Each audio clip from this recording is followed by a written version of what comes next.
Roy Gilchrist, the fastest bowler in the world who got banned, broke down, and died forgotten. A grown man ducked so hard from a cricket ball that he nearly knocked himself out with his own head. Not because he was clumsy, because the ball was moving faster than his brain could process. This is Roy Gilchrist, the fastest bowler who ever truly lived, and the story of how being too good, too poor, and too angry cost him absolutely everything.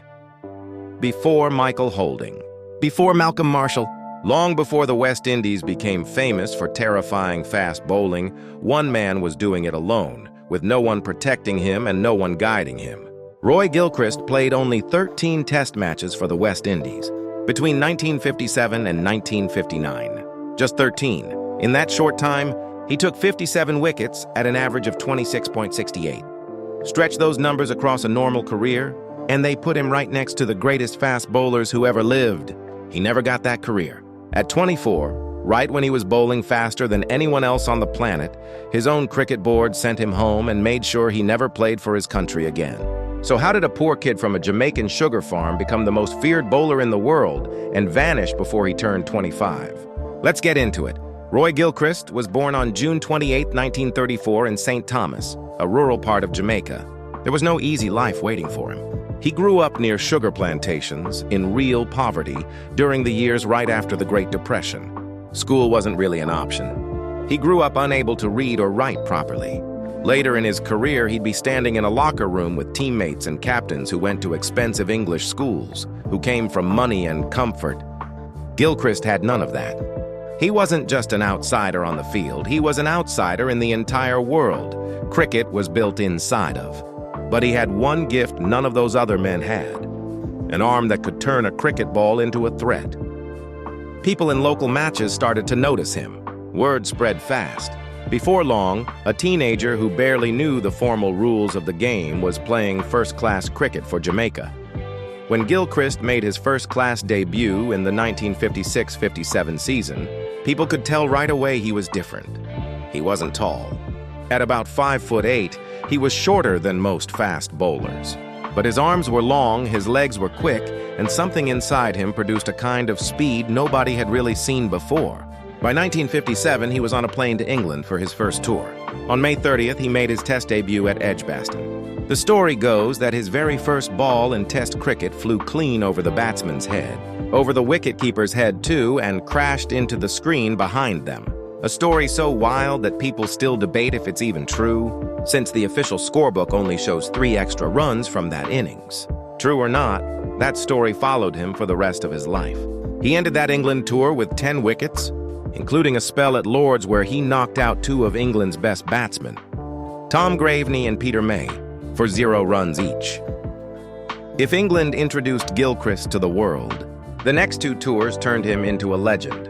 Against Pakistan in 1957-58, playing at home in the Caribbean, he took 21 wickets in 5 matches. During that series, he bowled against Pakistan's Hanif Mohammad during Hanif's famous 337-run innings, one of the longest ever played in Test cricket. For 16 straight hours at the crease, Hanif had to survive Gilchrist's pace. His own teammates warned him not to even try hooking the ball. It was too fast and too dangerous. Decades later, Hanif still hadn't shaken it off. In his own words, he admitted he still lived the fear of a thunderbolt from Roy Gilchrist every time he remembered that series. A single short ball, he said, still sends a shiver down his spine to this day. That's what Gilchrist did to the greatest batsmen alive. He didn't just get them out. He haunted them. Then came India, 1958-59, his absolute peak. In just 4 matches, he took 26 wickets at an average of barely 16. His best game ever, 6 wickets for 55 runs in Calcutta, helped bowl India to their worst ever test defeat, losing by more than 300 runs. He wasn't just fast anymore. He was nearly impossible to face. But something darker was showing up alongside the brilliance. On that same tour, he broke Vijay Manjrekar's arm with 1 delivery. In another match, he bowled a ball so far over the line, aimed so directly at the head, that it hit batsman A.G. Kripal Singh and knocked his turban clean off. The gap between scary fast bowler and dangerous player was getting smaller every match. To understand what happened next, You need to understand the man in charge of the team. West Indies cricket in the late 1950s was still run by people from the old colonial world. The captain, Jerry Alexander, was white, went to Cambridge University, and believed in strict discipline. Gilchrist had grown up with none of that world's comfort or rules. Where Gilchrist trusted his instincts, Alexander wanted control. Sooner or later, these two men were going to crash into each other. And they did. It happened during a tour match against North Zone in India. Gilchrist got into an argument with the other team's captain, Swaranjit Singh, a man Alexander happened to know personally from his own Cambridge days. Angry, Gilchrist did what he always did when pushed. He stepped meters past the bowling line and started throwing beamers. Balls aimed straight at the head instead of the stumps. Alexander told him to stop. Gilchrist kept going. At lunch, Alexander made his call. According to accounts from that tour, he simply told Gilchrist, "You will leave by the next flight. Good afternoon." Some stories from that day even claim Gilchrist pulled a knife on his own captain during the fight, never fully proven, but a rumor that stuck to his name forever after. Just like that, at 24 years old, in the best form of his life, Roy Gilchrist's international career was over. The West Indies board didn't just send him home for one game. They banned him from international cricket for life. No way back, no appeal. A bowler who might have been the fastest man alive at that exact moment was finished before he even turned 25. People in the Caribbean cricket world were split. Some said he finally got what he deserved. Others, including the respected writer and future Jamaican Prime Minister Michael Manley, called it a real tragedy, saying Gilchrist was difficult, sometimes hard to stand, but also potentially a very great bowler. Manley believed Gilchrist was burdened by the same tensions that scar so many people who come from real poverty. And he wondered out loud if a different kind of captain, someone like Frank Worrell, could have handled Gilchrist better instead of just cutting him loose. We'll never know the answer.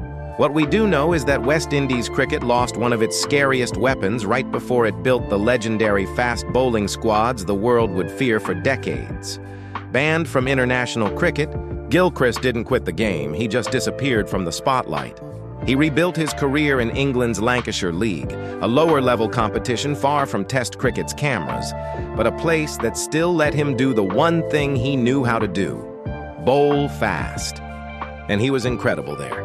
Playing for clubs like Middleton, Bacup, Lower House, and Crompton, he kept taking wickets at a crazy rate, over 100 wickets a season, year after year, for almost 20 years straight.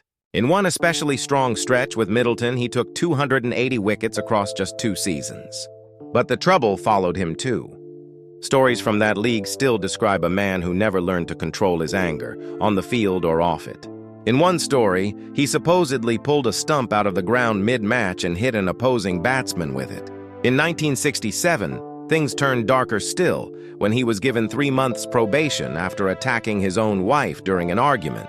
He even had a short stint playing club cricket in India in the early 1960s, brought in specifically to make Indian batsmen tougher against fast bowling. A strange twist, given it was an Indian tour that had ended his international career. Away from cricket, Gilchrist built a family in England. He married Novlin and raised 7 children through years that, by most accounts, were far from calm. He stayed in England for decades, the same country that had given him a stage after his own cricket board took his away. In 1985, after 26 years abroad, he finally moved back home to Jamaica. There was no parade, no apology, no big celebration. Just an older man coming back to where his whole story began, carrying years of hard living behind him. Life didn't get any easier from there. His health started failing.